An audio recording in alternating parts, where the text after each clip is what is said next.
SSC পরীক্ষা 2025 তোমাদের ময়মনসিংহ বোর্ডের বাংলা দ্বিতীয় পত্রের এমসিকিউ অংশের সঠিক সমাধান তুলে ধরছি। প্রশ্নের সেট হচ্ছে ক।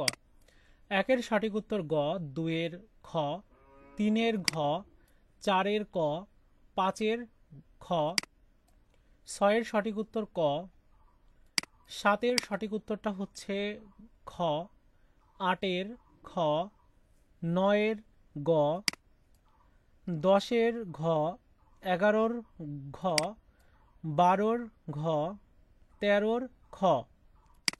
14 নম্বরের সঠিক উত্তরটা হচ্ছে খ, 15-র খ, 16-র গ, 17-র গ, 18-র খ, 19-এর ক, 20-এর সঠিক উত্তরটা হচ্ছে গ, 20-এর সঠিক উত্তর ঘ, 21-এর ক। এরপর দেখো 22-এর সঠিক উত্তর ঘ, 23-এর ক, 24-এর ক, 25-এর গ, 26-এর গ, 27-এর গ, 28-এর ক, 29-এর ঘ, 30-এর সঠিক উত্তর ক। মিলিয়ে দেখো কয়টা হলো অবশ্যই কমেন্টস করে জানিয়ে দিও।